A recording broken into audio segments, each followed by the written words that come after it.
Let's pick up where we left off last time, which was with the infamous Milgram experiment, which I used to illustrate a particular position in social psychology, which many of us call the doctrine of situationism. The idea that the individual's thoughts, behaviors, feelings, whatever, are determined by the situation that that person is in. This is generally known as the psychology of social influence. And you'll notice that when Milgram tried to explain his experimental findings and to relate them to things in the outside world, he talked about situational control of obedient behavior. And when he talked about the factors that strengthen the obedient behavior, that make obedient behavior more likely, he defined these aspects of the situation in purely objective terms. Whether an authority figure is present or not, how close, physically close, the subject is to the victim, how physically close the authority figure is to the subject, and the status of the institution in which the behavior is taking place. All of these are objective features of this situation. And I tried to point out early on that never mind the real world, but in any experiment like this, you really can't understand the behavior of the subject unless you see the situation from the subject's point of view. And I tried to point out that from the subject's point of view, the Milgram experiment contains a whole plethora of cues that would lead subjects to think that things are not as they seem, that something else is going on in the experiment.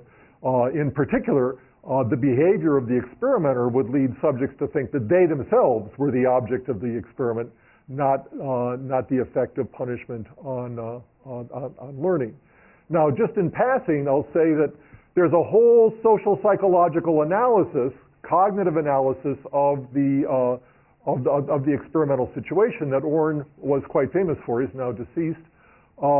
But the most important aspect of it is that Orrin asserted, reminded us that subjects in psychological experiments are sentient beings. They're intelligent people who are aware of what's going on and are trying to figure things out.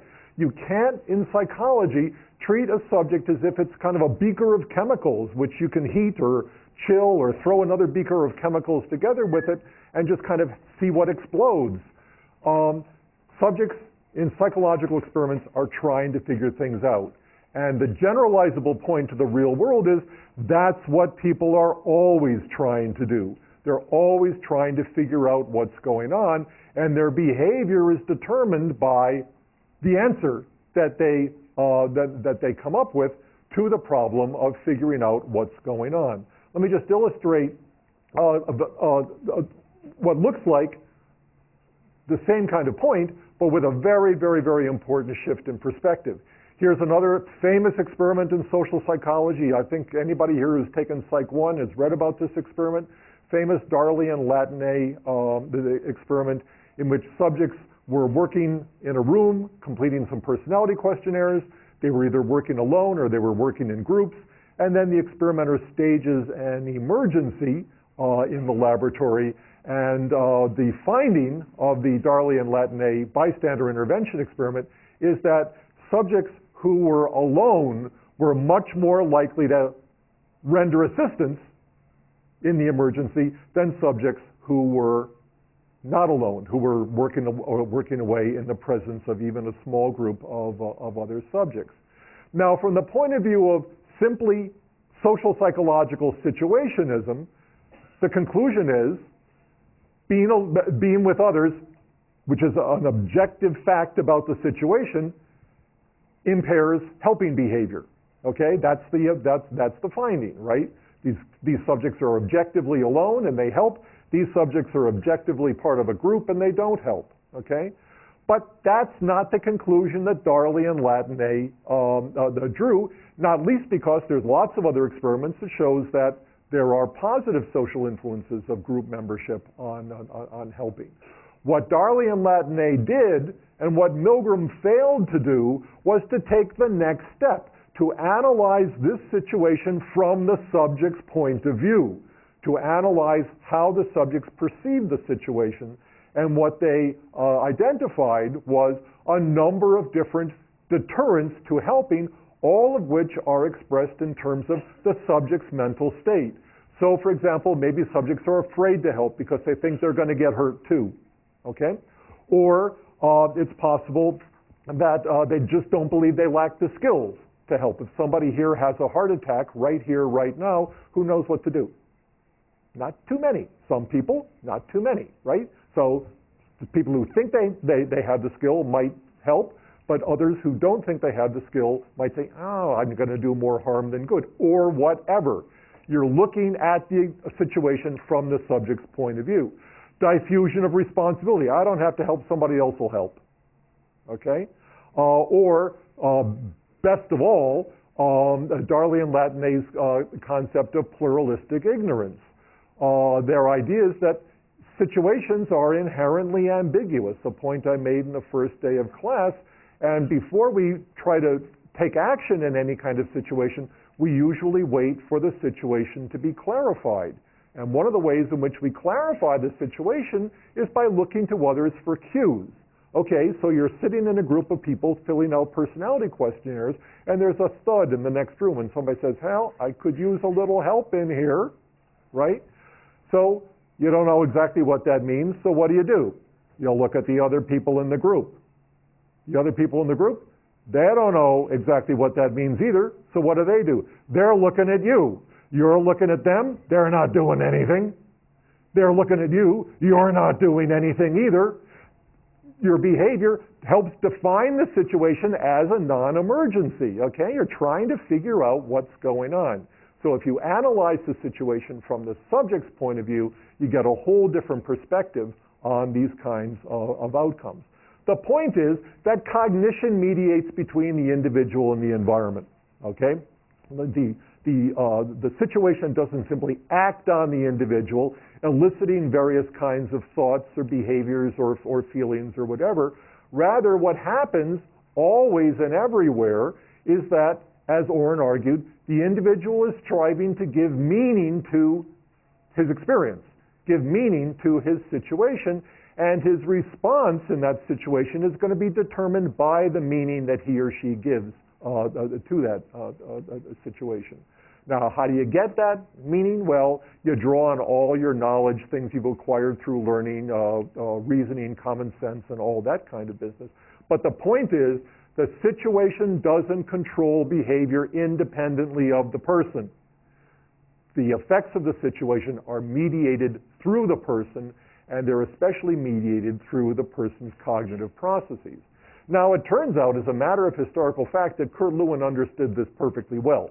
He said, yeah, behavior is a function of personal factors and environmental factors, but he was very clear in a way that traditional personality psychologists and traditional social psychologists were not, that the person and the environment are not independent causal elements. Rather, Lewin made it very clear that the personal determinants of behavior and the environmental determinants of behavior were interdependent variables.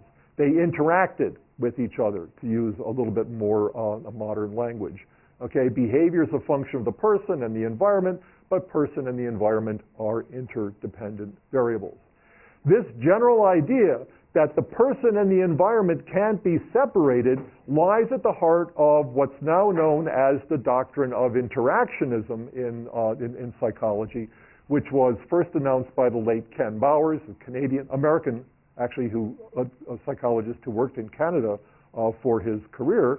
Says down here, interactionists agree that a person's behavior is determined by the situation in which it occurs, but they also assert that the situation itself is largely determined by the person, okay? Put another way, okay, the doctrine of interactionism basically says that situations are as much a function of the person's behavior, broadly construed, as the person's as the person's behavior is a function of the situation. So what we've got from the point of view of interactionism is a situation like this. Yeah, you've got personal determinants of behavior, and yeah, you've got environmental determinants of behavior, but you've got the person affecting the environment, which in turn affects behavior. The doctrine of interactionism simply tries to spell out the various ways in which people affect the environments to which they respond. And there are basically 4 ways in which people do this. First,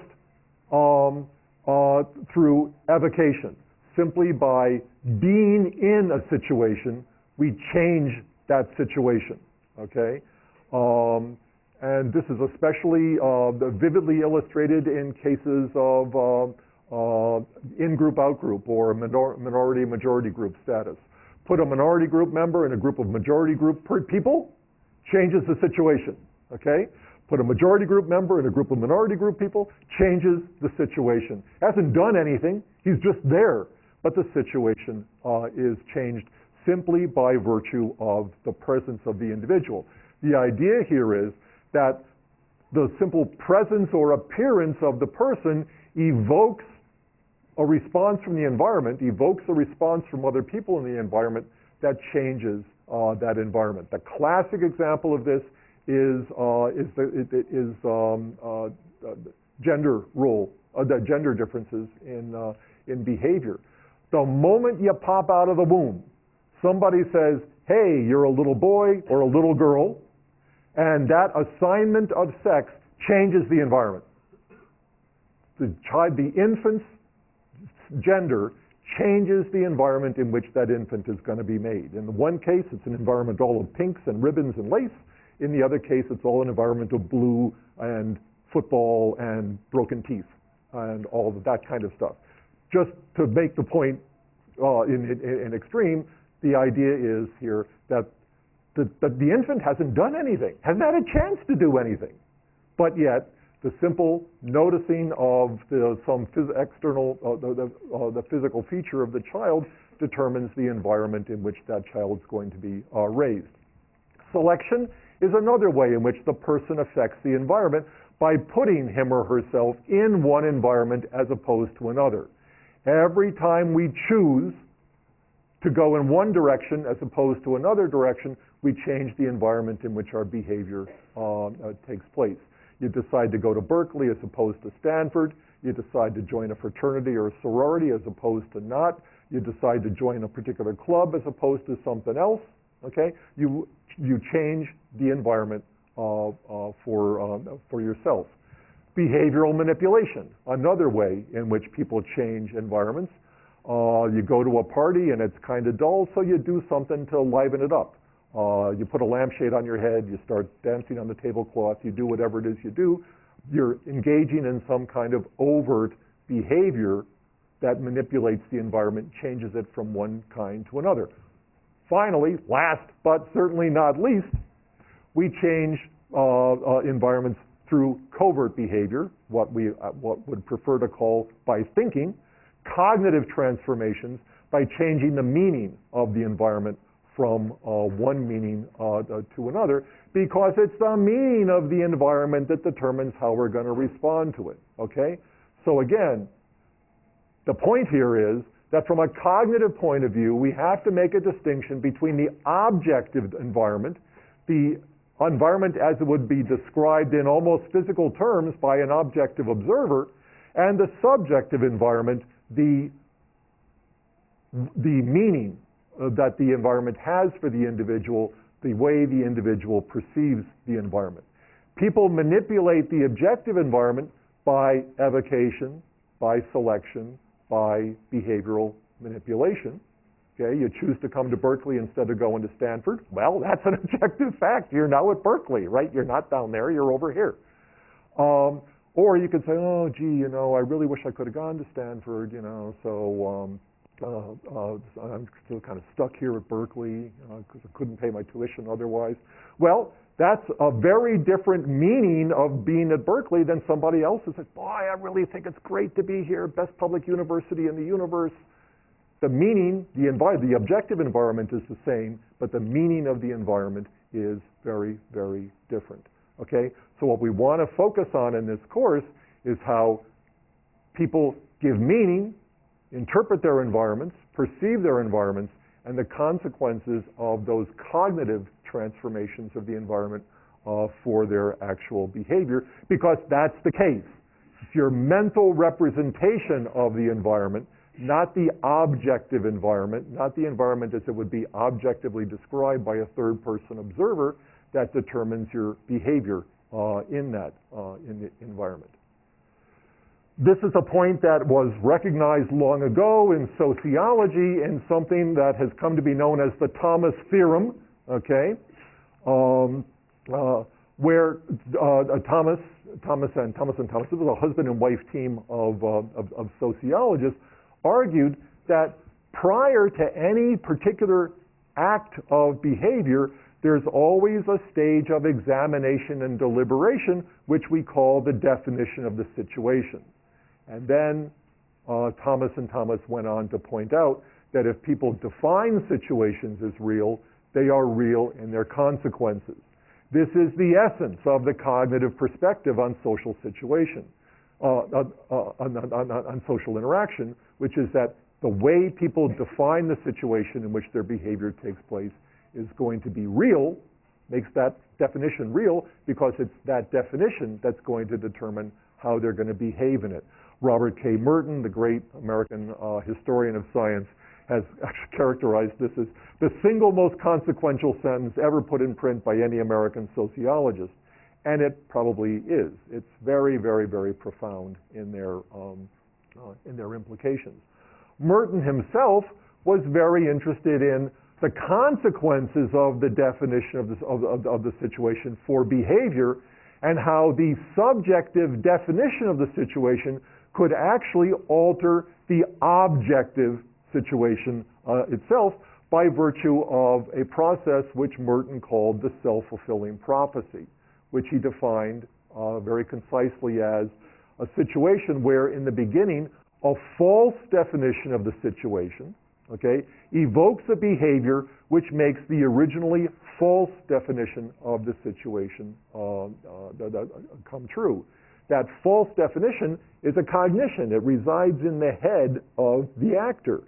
And it's that definition, whether it's true or false, that leads the subject, the actor, to behave in particular ways. And Merton simply pointed out that the actor's behavior is actually going to bring the objective situation in line with the subjective situation. And there are lots and lots and lots of examples of this kind of thing in social psychology. We now have a very large literature in social psychology, cognitive social psychology, on what are known as expectancy confirmation effects, which come in basically three forms. We're going to talk about two of these mostly today. First, behavioral confirmation effects. Here, one person has a belief or an expectancy which leads him or her to elicit behavior from another person, which will confirm the first person's belief or expectancy. These are known as behavioral confirmation effects, because what happens is they elicit actual behavior from other people that confirms expectancies. A fairly good example of this is the famous Pygmalion in a classroom experiment by Robert Rosenthal and Lenore Jacobson, where children whose teachers believed that they were smart actually perform better in the classroom than children whose teachers did not believe they were smart. And this whole set of behaviors is elicited by virtue of the fact that the teacher's beliefs led the teachers to behave in such a way towards the children as to either elicit or fail to elicit intelligent behavior from the kids. That's a very good example of behavioral confirmation effects, and I'll give you another good example in a minute. But there are also what Ned Jones, E.E. Jones, social psychologist at Princeton, referred to as perceptual confirmation effects. Here, there's kind of a double cognitive whammy, because at the same time as your beliefs are leading you to behave in such a way as to objectively confirm these beliefs, most of the behavior that we observe in the world, as I pointed out in the very first lecture, is actually pretty ambiguous. Okay, it's not self-evident what the meaning of most pieces of behavior is, so that what we'll do is we'll take an ambiguous behavior or an ambiguous event and we'll interpret it in terms of our beliefs. Okay, so even if Rosenthal and Jacobson's kids hadn't actually behaved as if they were smart, which in fact they did, the teachers might likely say, well, you know, he's pretty smart, he's just not willing to show it, you know, or he really needs the right kind of stimulation. The interpretation of the behavior is going to be shaped by people's expectations. The third kind of expectancy confirmation effect is known as self-verification. Again, remember, we're talking about, in the simplest case, a dyadic interaction between two individuals. One arbitrarily designated the actor, the other arbitrarily designated as the target. Behavioral confirmation and perceptual confirmation refer to what the actor does to the target. The actor, having a set of beliefs or expectations, will behave with respect to the target so as to elicit from the target behavior that confirms the actor's expectations. That's what behavioral confirmation is. Or, in the case of perceptual confirmation, whatever the target's behavior is will be interpreted by the actor as consistent with his or her beliefs and expectations. The implication so far is that actors are kind of targets are kind of passive victims of the actor's expectations. That's not necessarily true either. There's a third process, which has come to be known as self-verification, which turns the tables on the actors. Targets who know what's going on, or targets who have a particular way they want to present themselves, can act with respect to the actor so as to change the actor's beliefs and expectations and percepts. So targets are not passive victims in this process. They don't play a passive role in the general social interaction cycle. As I pointed out last time, actors are also targets of other people's actions. Let's look at how this works out in a couple of experiments. This is an experiment by Mark Snyder and Bill Swan. Swan was Snyder's graduate student at the University of Minnesota at this time. It's an old experiment, but it is a goodie. Okay? I have in my head what I call my Faustian list of experiments that I would sell my soul to have done myself. And this is one of them. This experiment is a real thing of beauty, right? If you can do just one of these experiments in your entire career, you will have made your studies worthwhile. You know, these guys did a dozen of these. It's just amazing. But this is, I think, in some respects, the cutest. It's known as the noise gun experiment. And what happens? I think I dropped a slide. I did drop a slide. Damn. Okay, here's what happens. Two subjects are brought together for an experiment.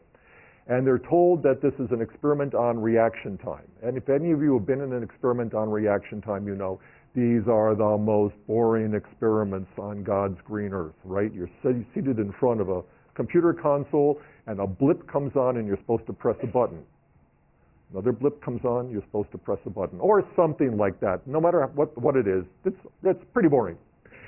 And they said, okay, well, what we're going to do is we're going to kind of make this a little bit more interesting. There's going to two of you in this experiment at the same time. You're going to take turns at the reaction time apparatus, and the one with the fastest just to keep your motivation up, the one with the fastest reaction time is going to get a prize. Okay? A couple of bucks extra. 1978, this was before serious inflation. A couple of bucks was serious money.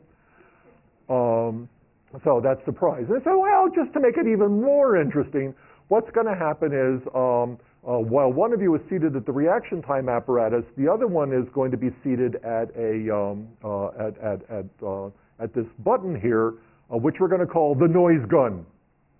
And he's going to be able to send a burst of white noise into your cubicle while you're at the reaction time apparatus. And we know that white noise has the effect of disrupting people's disrupting people's reaction times. Okay, so there's a prize for the guy with the fastest reaction time, and one of the subjects is doing his reaction time experiment. The other one is blasting him with white noise in order to disrupt his performance. You can see where this is going, right? Okay, so what happens is one of these subjects is arbitrarily chosen to sit sit first at the reaction time apparatus. The other subject is left by default to sit at the noise gun. And after everybody gets seated, the experimenter goes over to the guy at the noise gun and says, I just want you to know, the guy in there, he's a really hostile person. We did some personality testing on him earlier, and he's a pretty hostile, aggressive guy. That's one condition of the experiment. The other condition of the experiment, the experimenter goes over to the guy at the noise gun and says, gee, we did some personality testing on you guys earlier, and I just want you to know this guy's a very friendly, cooperative person. Okay? So the guy seated at the noise gun thinks that the guy seated at the reaction time apparatus is either hostile and aggressive in one condition or friendly and cooperative in the other condition. Then the experiment starts. Okay? And what happens is that again, I'm really sorry about this. This is the slide that I somehow dropped. But what happens is that the labeling perceiver, the guy who has the label for the target, okay, gets to select the level of white noise that he's going to shoot into the cubicle of the target. And labeling perceivers who anticipate dealing with a hostile, aggressive person actually fire a louder noise at him than do labeling perceivers that anticipate interacting with a friendly, cooperative person. So you think you're dealing with somebody who's hostile and aggressive, and you are hostile and aggressive towards him. Okay? Now, of course, the target doesn't know anything about this, right? He's just a guy he's just a crummy sophomore who signed up for an experiment for his introductory psychology class. He doesn't have any idea how he's been labeled. Okay, but what happens is at the end of the trials, there are 24 trials, right? There are 24 blasts of the noise gun. The labeling perceiver who thinks that the target is friendly and hostile has been sending in these high-intensity blasts of white noise at this person. At the end of 24 trials, the subjects change places. The target who was at the noise gun, who was at the reaction time apparatus, now gets to sit at the noise gun, and the guy who sat at the noise gun now has to sit in the reaction time apparatus. And what happens? What happens is the behavior of the target when he's got the noise gun in his hands is determined by how he was treated by the labeling perceiver. So targets who were labeled as hostile and aggressive now behave more hostilely and aggressively than the targets who were labeled as friendly and cooperative. So there's retaliation, okay? So that subjects who are labeled as hostile set the noise gun at a higher intensity than subjects who were labeled as non-hostile. There's another trick to this experiment, which I now have to explain to you because now it becomes relevant, which is that at the same time as the experimenter was telling the labeling perceiver that the guy he was dealing with was hostile or cooperative, the experimenter went into the person seated at the noise gun apparatus, the target, and he said, yeah, it's kind of a funny situation, but don't worry about it too much. It turns out that the way people behave in this is basically a function of the way they're treated, okay? Giving the target a situational attribution for what's going on. Or that in the other condition, they went to the targets and said, yeah, I'm really glad you're doing this experiment. It's a really interesting experiment because it turns out that the way people behave at the noise gun really is a function of the kind of people they are. Okay? So the target is being given either a situational attribution for the behavior that transpires or a dispositional attribution for the behavior that transpires. This becomes relevant in a couple of minutes. You can see this is a really complicated experiment, right? Okay. Anyway, right now, what we're looking at is what the target does when he gets a chance to retaliate against a labeling perceiver. And the basic finding is, regardless of the target's self-attribution, targets who were treated as hostile behave in a more hostile manner than subjects who were treated as if they were non-hostile. This is the self-fulfilling prophecy. This is a behavioral confirmation effect. The labeling perceiver has behaved towards the target in such a way as to get the target to confirm the labeling perceiver's beliefs and expectations. The belief has created reality. It's a prophecy, has been fulfilled. It's a self-fulfilling prophecy. Okay, so now what happens is that this phase continues. There's a whole bunch more blocks in which the targets and the labeling perceiver and the target exchange all this material. And then, at the end of this phase of the experiment, the labeling perceiver gets to rate the target, okay? And what happens is the labeling perceiver perceives targets who had been labeled as hostile as more hostile and aggressive than those who hadn't been, okay? So now we've got the self-fulfilling prophecy come all the way around now. Not only has the target been made to behave in a hostile way, he's actually, by virtue of his hostile behavior, he's now perceived as a hostile person. Okay, that's not the end of the experiment. Now, the labeling perceiver is dismissed from the experiment, and a new third subject comes in who doesn't know anything about what's been going on. These are all real subjects. These are not confederates of the experimenter. In phase 2 of the experiment, the labeling perceiver is dismissed, and the target now continues with the naive perceiver. The naive perceiver, because he's been given no label for the target. He's been given no information about whether the target is friendly or hostile or competitive or cooperative or aggressive or anything like that. But as in the first phase of the experiment, the naive perceiver and the target are going to take turns at the noise gun apparatus. Now, the way this is set up, in this second phase of the experiment, the target gets to work the noise gun first and send volleys of noise to disrupt the naive perceiver's reaction time apparatus. And the question is, what is the target going to do? Question? Yes. Yeah, new guy. Okay? There's a cover story. These cover stories are always kind of weird, but yes, he knows this is a new guy. That's exactly right. Okay?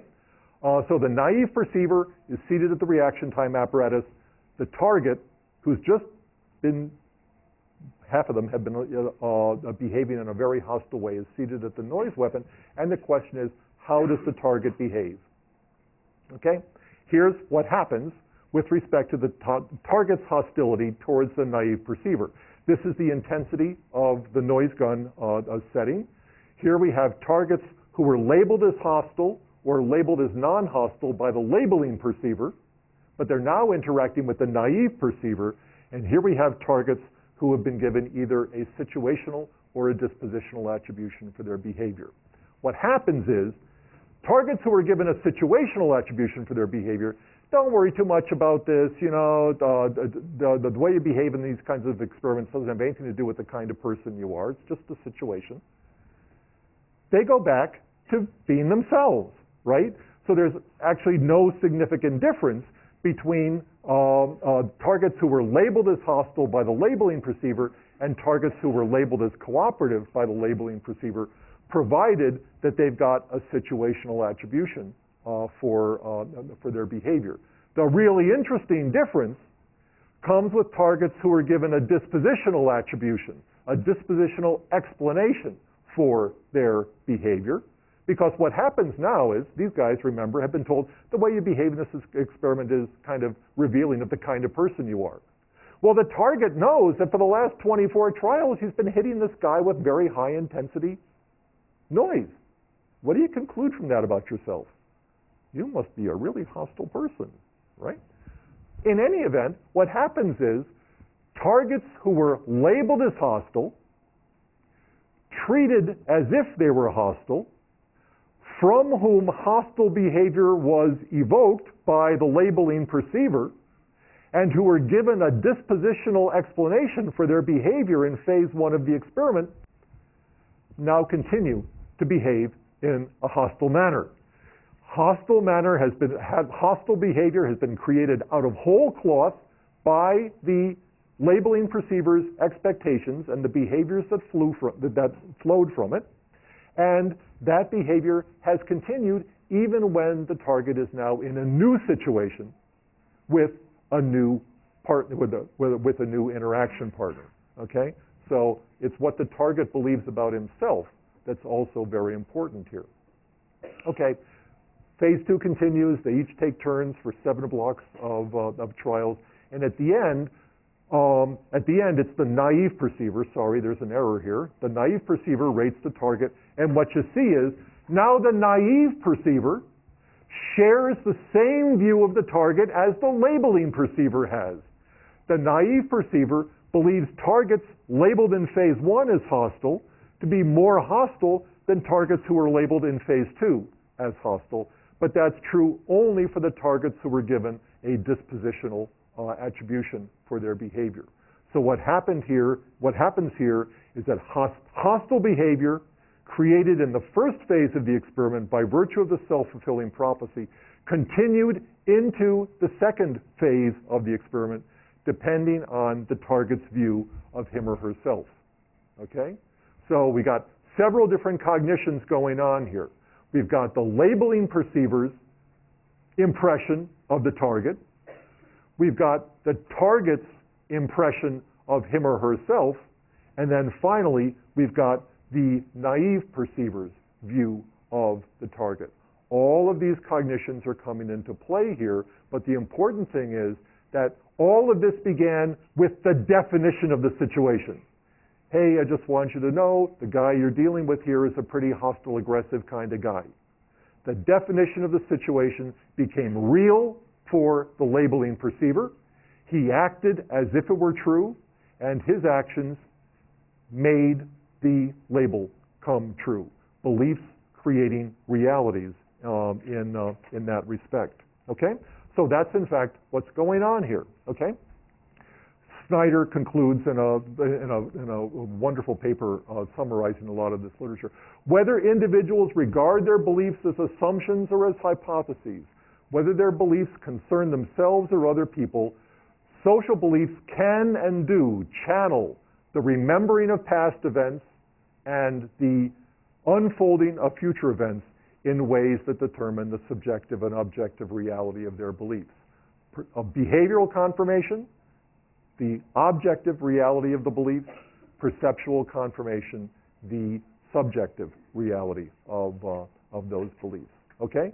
So what we've got here, again, there are lots of experiments like this now, are instances where an individual's beliefs about a situation actually create the situation.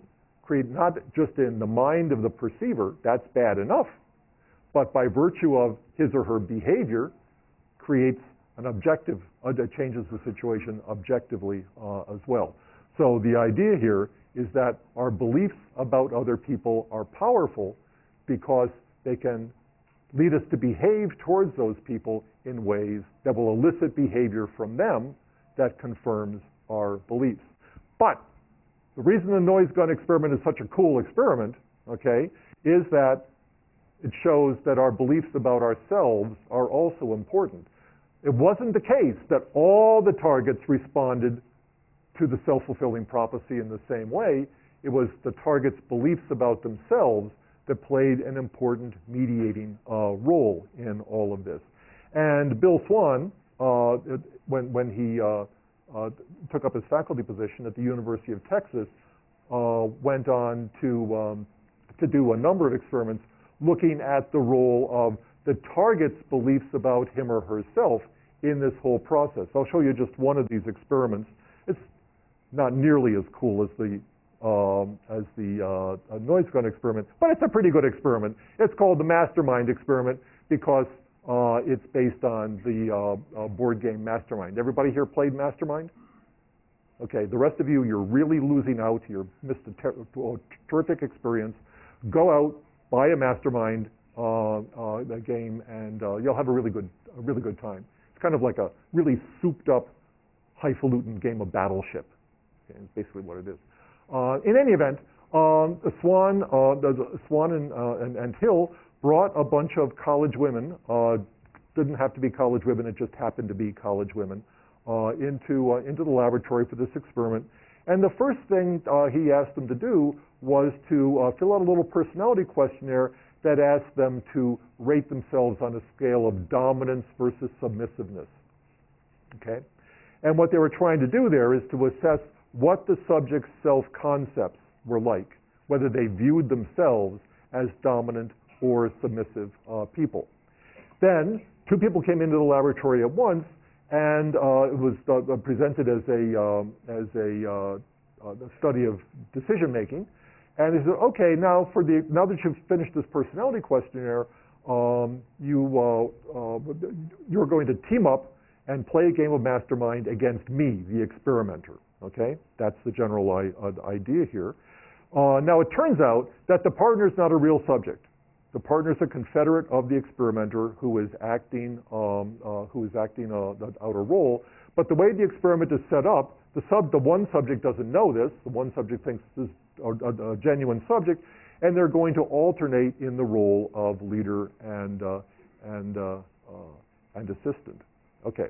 So now what happens here is that they do this for a while, and then there comes a second phase in the experiment where the partner, where the subjects get to choose who's going to be the leader, who's going to make the decision about what move to make in mastermind.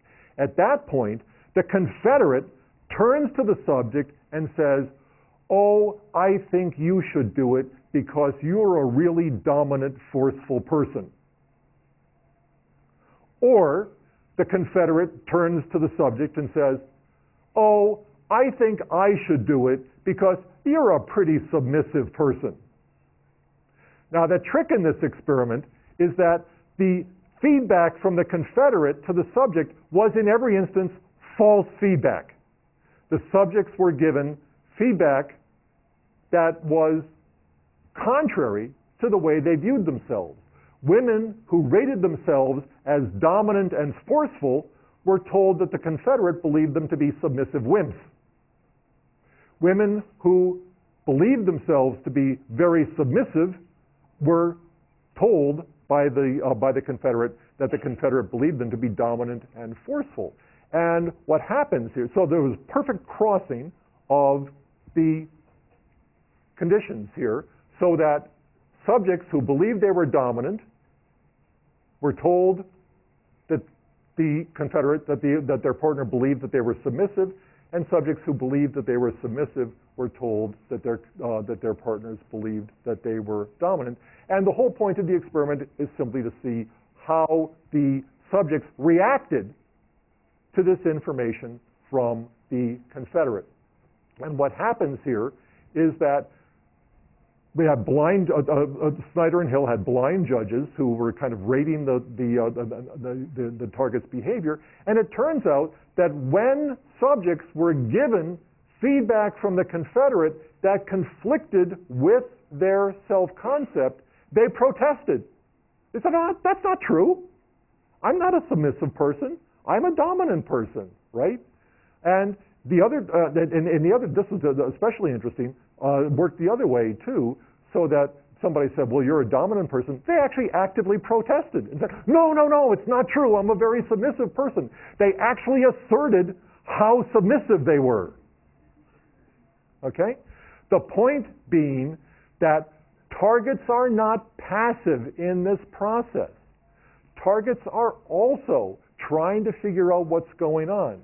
Targets who have a clear concept of themselves are going to be less vulnerable to these kinds of expectancy confirmation effects, especially if they know what's going on. So now you can imagine a whole raft of these experiments in which you manipulate the labeling perceiver's impression of the target, and you manipulate the target's knowledge about what the labeling perceiver knows and what it doesn't know, and you get what Swan has called here a battle of the wills between expectancy confirmation processes on the one hand and self-verification processes on the other hand.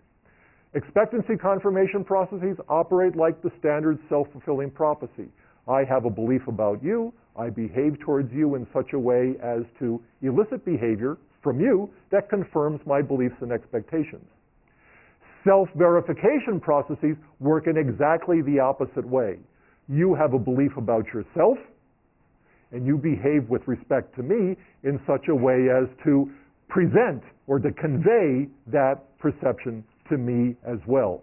A battle of wills, as Swan that characterizes it, in which the perceiver is shaping the environment, the actor is shaping the target, and at the same time, the target is trying to shape the perceiver.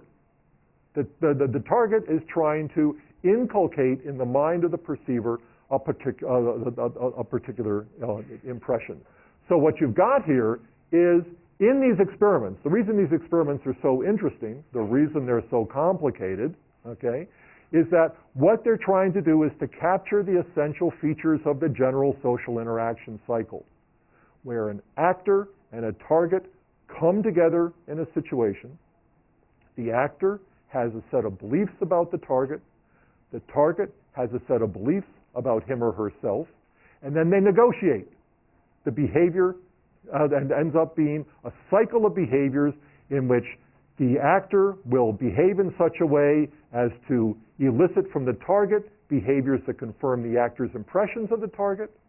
At the same time, the target will behave in such a way as to develop in the actor's mind the impression of the target that the target wants him or her to have.